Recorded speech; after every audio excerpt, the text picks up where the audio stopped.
Sir, आपके channel के माध्यम से मैं अपने कुछ साथी मित्रों के सवाल का जवाब देना चाहता हूं। मेरे कुछ मित्रों का कहना है कि कैसे इस धांधली को रोका जाए, कैसे हम लोग लड़ा जाए, क्योंकि सामने बहुत बड़े बड़े लोग हैं लड़ने के लिए। तो हम लोगों की बात को बहुत अनसुनी की जा रही है, दबाई जा रही है। कुछ मेरे मित्रों का कहना है कि आप पिछली बार कहे थे जब मैं आपके चैनल पर इंटरव्यू दिया था, कुछ लोगों का कहना है कि आपको किस तरीके की सिस्टम और सोच से दिक्कत है। कुछ लोग का ये भी सवाल है कि आने वाली वैकेंसी है एनसीएल में, फिर से वैकेंसी आने वाली है, क्या उसमें भी इसी तरीके का व्यापक स्तर पर धांधली देखी जाएगी। तो मैं आपके चैनल के माध्यम से उन लोगों के सवालों का जवाब देना चाहता हूं कि सबसे पहली बात तो हम माननीय सांसद जी से मिले थे अपनी बातों को लेके, तो उन्होंने कहा कि ऐसा है कि जो लोगों के मन में लालच है वो कभी जाएगी नहीं, और अगली बार जब इसमें वैकेंसी आएगी, एनसीएल भर्ती परीक्षा में जब वैकेंसी आएगी तो कुछ लोगों को शॉर्ट लिस्टेड करके उन लोगों को सर्विलांस में रखा जाएगा। तो आप लोग परेशान मत रहें। अभी सभी मित्रों से मैं कहना चाहता हूं कि आप गुजारिश करता हूं कि आप लोग अपनी तैयारी को जारी रखें, क्योंकि सत्य परेशान हो सकता है पर पराजित नहीं हो सकता है। दूसरा सवाल किसी मित्रों का कहना है कि हम कैसे लड़ें, तो हम आपसे कहना चाहते हैं कि सैकड़ों छात्रों ने कोयला मंत्री और प्रधानमंत्री तक को पत्र लिखा है। सभी मित्रों से कहना चाहता हूं कि आप लोग RTI दायर करके आप लोग उसका पूछें कि आखिर उसमें क्या हुआ।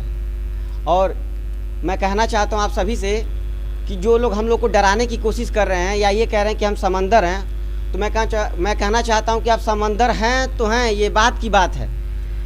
हम बूंद में भी समंदर की तरह जीते हैं, हम लोग को डराया नहीं जा सकता है। और सबसे बड़ी बात कि हम लोग को कहा जा रहा है कि आप लोगों के साथ बहुत नुकसान हो जाएगा, तो हमारे पास खोने के लिए है ही क्या। आप सभी लोगों ने सुपर 30 देखा होगा, उसमें कहते हैं जो उसमें एक्टर हैं, कहता है कि आपके पास खोने के लिए है ही क्या कि आप खोएंगे। और आप लोगों ने मार्क्स की बातें सुनी होगी। मार्क्स कहते हैं कि जिनके पास खोने के लिए कुछ नहीं होता है, बदलाव वही लोग लाते हैं।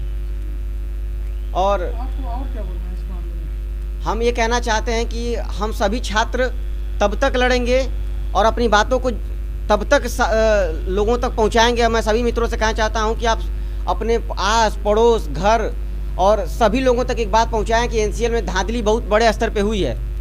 आज के डेट में जो क्या बोलते हैं गार्जियन हैं, वो अपने छात्रों को उच्च शिक्षा, अपने बच्चों को उच्च शिक्षा की जगह पे अच्छा पैसे के इंतजाम करते हैं कि उनका लड़का एनसीएल जैसे संस्थान में क्या बोलते हैं ज्वाइन करेगा, और मतलब भर्ती के लिए वो अच्छी शिक्षा की जगह अच्छा पैसा का इंतजाम करते हैं। और सबसे बड़ी बात कि माननीय सांसद महोदय ने हमें आश्वस्त किया है कि अगली बार वैकेंसी से पहले कुछ लोगों को शॉर्ट लिस्टेड रखा जाएगा।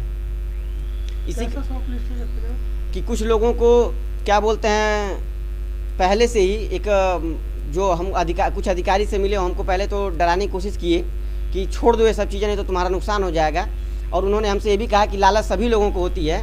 तो मैंने उनसे कहा कि सर, लालच सभी लोगों को होती है। आज मैं आपके पास आया हूँ तब भी मेरा लालच है, लेकिन लालच में सही गलत का सर बोध खत्म हो जाएगा, ऐसा लालच नहीं होना चाहिए।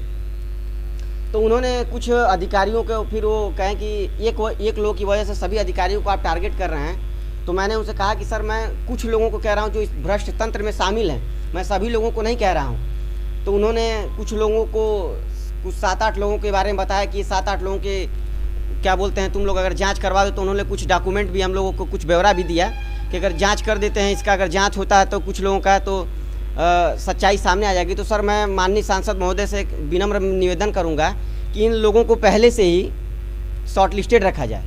कुछ जो उसमें कुछ लोग हैं, मैं अभी इसको खुल के आपके सामने नहीं कह सकता हूं जब तक इस पर माननीय सांसद महोदय से इस पर बात ना हो जाए हमारी अच्छे तरीके से, हम सभी छात्रों की।